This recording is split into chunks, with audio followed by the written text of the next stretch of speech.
Greetings loyal subscribers and honoured guests. Welcome to a new series of Compilation Station, where I will be taking an in-depth look at Rare Replay, a collection of 30 games spanning the lengthy history of the renowned British developer. I am changing things up a bit from my Mega Drive collection series, which I will finish eventually, I promise. This time around, each game will get its own dedicated episode, and I intend to spend a bit longer talking about each one. For this first episode, I have a quick overview of the package as a whole, and then I will be taking a look at Jetpac. So as you can see here, there are three main areas within Rare Replay. The first is the game gallery, where you will be spending most of your time. This is where you can find all 30 of the games in the collection. Let's take a look at and see exactly what's included, shall we? First up is Rare's first ever game for the Spectrum, Jetpac. This is followed by the sequel, Lunar Jetman. After that we have Attic Attack and then Sabrewulf. I have strong memories of playing this one on my family's BBC Micro. There are two more Saberman games after that, with the confusing Underworld and then Nightlaw, which wowed gamers and journalists alike with its isometric perspective back in the day. Gunfight is the last of the Spectrum games before we move on to the NES era with the technically impressive SLALOM. That's followed by some really fun games: RC Pro Am, Cobra Triangle, Snake Rattle and Roll, Solar Jetman, and Digger T-Rock. Then we come to the infamous Battletoads with its frustrating turbo tunnel sequence, before moving on to RC Pro Am 2. After that there's the only arcade game on the collection, which is another Battletoads game, and one that most people are unlikely to have played before. There's another era shift after that as we get to the more modern games in the collection. The first of these is Killer Instinct Gold, which is an upgraded version of the first two games on the N64. Following on from that we have Blast Corps, which is still a huge amount of fun to play today, and then the amazing Banjo-Kazooie. This is the XBLA remake version of the game, so it's in full widescreen with enhanced graphics.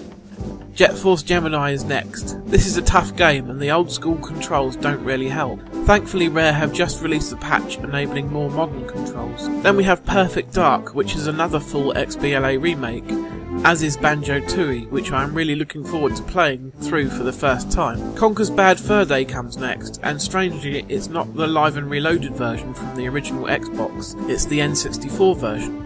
That's not because the Xbox One can't emulate original Xbox titles, because after that is the highly underrated Grabbed by the Ghoulies. KAMEO Elements of Power was a launch game for the Xbox 360, and it's one that completely passed me by, another one I'm looking forward to playing. I did own Perfect Dark Zero though, and while it's often criticised now, I did really enjoy it at the time, especially the multiplayer. Next up is another game that I've never played properly, VIVA PIÑATA. Really excited to check this out. Jetpac Refueled comes after, which is a follow-on remake or sequel for XBLA. The penultimate game in the collection is Viva Pinata Trouble in Paradise, which is followed up by Banjo-Kazooie Nuts and Bolts. I did have this for a while, but I traded it away, so I'm glad to have it back so I can give it another go. Phew, that's all the games. Let's go back and see what else is on the package before we get started on Jetpac. Within Rare Revealed are a series of mini documentaries about the company. There are a couple of general featurettes, several game-specific making-ofs, concept showcases, a bunch of material about games that were never released, and then a collection of never-used music. You unlock these by earning stamps in the games, and every time you complete a stamp card you get something. It will be quite a challenge unlocking some of the later videos. Finally we have the Snapshots area, which is a series of mini-challenges. There are 5 for each of the early Spectrum games and NES games, and there are also a bunch of playlists combining challenges from different games. Some of them can be tough, but they are pretty fun, and completing them rewards you with both stamps and achievement points. So that's it for the overview. It took a while, but there's a lot to cover. Now let's focus on the first game in the collection, Jetpac. Jetpac is the very first game that was developed by Chris and Tim Stamper way back in 1983. The original version was coded for the ZX Spectrum, but it was also ported to the VIC-20 and the BBC Micro, which is the version I played. At that time, Rare went by the name of Ultimate Play the Game. You take control of Jetman and your first task is to rebuild your rocket, which has been split into 3 pieces. After that, fuel pods will drop down onto the playfield in various places, and it's your job to collect them and drop them onto your rocket. You need a total of 6 before the rocket is fully refueled, whereby you then have to get to it and launch off the planet. You then land on a different planet and have to repeat the refueling part again. This process continues for another couple of stages before the rocket changes design and is split up again. On each new screen there is a different type of enemy, from the meteor looking things of stage 1 to what look like furry balls with glasses, bubbles, and things with googly eyes. The controls and the gameplay of Jetpac are nice and simple. You can move left and right, use your jetpack either by pushing up on the joystick or D-pad or pressing one of the trigger buttons, hover in place for a bit by pressing down, or shoot with B. Everything feels nice and responsive. After a while you will be controlling Jetman with precision, swooping around the stage, narrowly avoiding enemies and dropping off fuel pods like a pro. The game has that addictive quality that the best arcade games of that era had, and it's great fun trying to beat your own high score.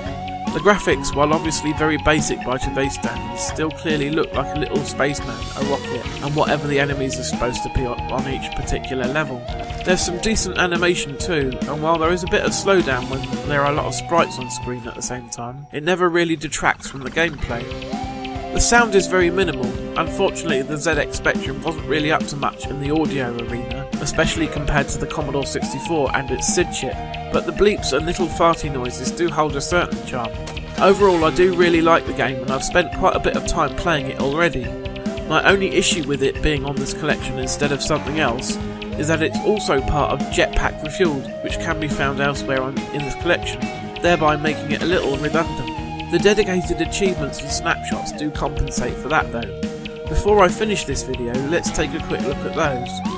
As you can see, the first achievement or milestone for each game in Rare Replay is really easy to get, as all you need to do is play the game for the first time.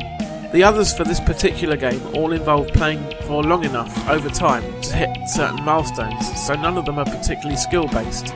The toughest one is launching from all levels in the game. If you turn the Infinite Lives cheat on, even that one is a cakewalk. Yes, it does count. Now let's move on to the snapshots. These are a bit more of a challenge, but I didn't find these too tough with a bit of practice and persistence.